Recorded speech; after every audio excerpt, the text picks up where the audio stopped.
lovelies. I hope you're all well. It's been a long time since I've uploaded anything, but I wanted to do this video because this is the first month that I am trying eating and training for hormone health.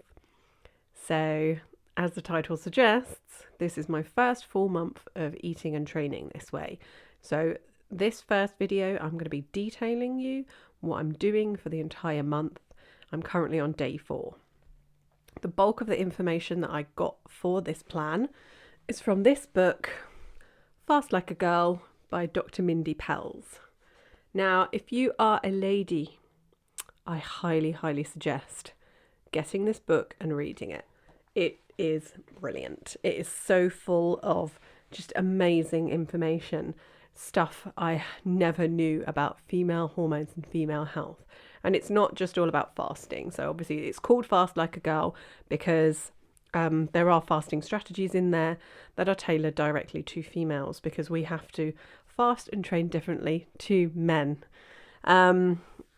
which I never learnt anything about. Even when I was training to be a personal trainer, nobody ever touched on how women have to train or eat differently to men. You know, our training setups are identical to men. We're just lifting lighter weights, generally speaking. But anyway, in this book, she details what she calls the fasting cycle. And I'm sure she won't mind me sharing this because she has shared this picture herself on her Instagram and YouTube. So she has some slightly different names for the phases of the menstrual cycle. So it's either power phase, manifestation phase, or nurture phase, depending on where you are. So I'm going to detail you what I'm going to be doing throughout these different phases of my cycle. Currently on day 4, so I've been at this for 4 days. And so I'm in the first power phase, which lasts from day 1 to approximately day 10 of your cycle, day 1 being the first day of your period. So day 1 was a bit rubbish for me because first day of period's always a bit hit and miss. And I had a couple of weeks of being pretty carb heavy because I had been at my parents' house because we had like school holidays and stuff. And I just hadn't broken out of that cycle yet. So day 1 of my period was also day 1 of getting off carbs. So during the power phase, she suggests eating a ketobiotic diet. I have chosen to concentrate more on carnivore, i.e. like steak and eggs diet for the power phases. This is also when you can train heavier. So I'm going to be in the gym, lifting weights. I can't film in the gym, so I can't show you what my workouts are looking like, but I can tell you if you are interested and you want to know what I'm doing. I won't be including what actual weights I'm lifting though, because I don't want someone to copy me and potentially get hurt. And also you might be able to lift more than me. I don't know. So I will tell you what exercises I'm doing, but I won't tell you what weights I'm actually lifting. So yeah, power phase, day 1 through day 10. Eat a ketobiotic diet, which is obviously a very low carb diet. And this is all about hormones, right? So we're prepping our bodies ready for the ovulation phase. So when we hit ovulation, which is between days 11 and 15, this is called the manifestation phase. Oh, and I forgot to mention, during the power phase, you're clear to fast as long as you want. She says 13 to 72 hours. If you want to do more than 72 hours, you know, up to you. There's some debate as to whether you're actually going to benefit any more from going over 72 hours. But, you know, I've done, what was my longest, like 90 hours or something like that. So there's definitely something to longer fasts. But anyway, manifestation phase, i.e. when you are ovulating. Fasting should be kept to a minimum. So no fasting longer than 15 hours. So you're generally going to be in 3 meals, maybe 2 meals at a push, but no more than that. And you also need to be eating a hormone feasting diet. So what does a hormone feasting diet look like? It's still low carb by modern standards, less than 150 grams per day. But what you're going to do is you're going to add in some root veg like potatoes, etc., alongside your meat. This is what I'm going to do anyway. So I'm going to be adding in some root veg, some potatoes, some salads. I don't eat spinach and kale because of the toxicity, but a bit of iceberg lettuce, although devoid of nutrition, I enjoy a salad made with iceberg lettuce. So I'll be including that in the hormone feasting phase as well. So that is phase days 11 through 15, manifestation phase. And this is you want to tail back on the workouts as well. So you can lift heavy in the power phase. You can do HIIT training in the power phase.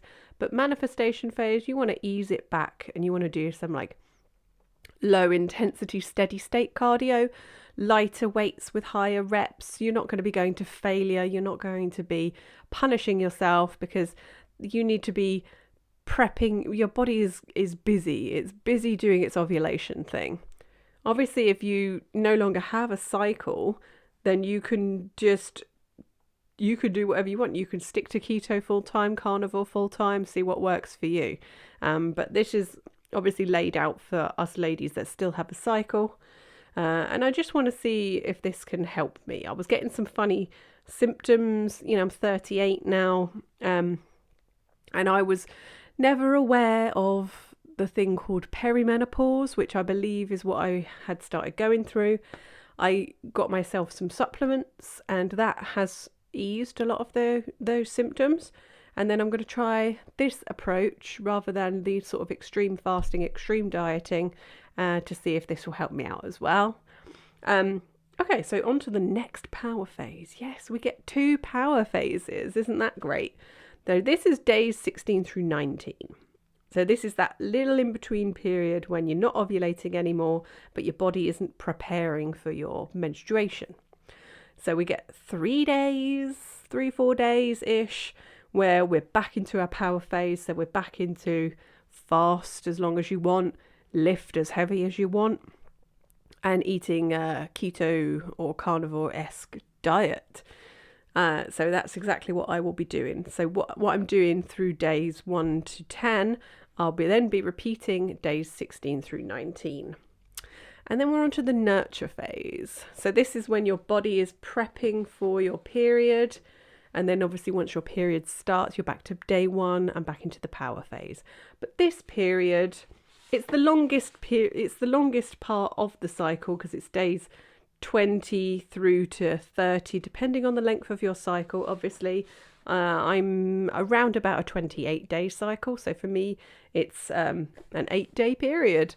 Not period, but an 8-day bit of time where I'm just going to be nurturing my body with those hormone feasting foods, getting some good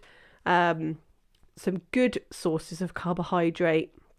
So those nice root vegetables that are a low toxicity as well, so it's not going to affect me that way. And it's just some nice good meats and salads and stuff like that.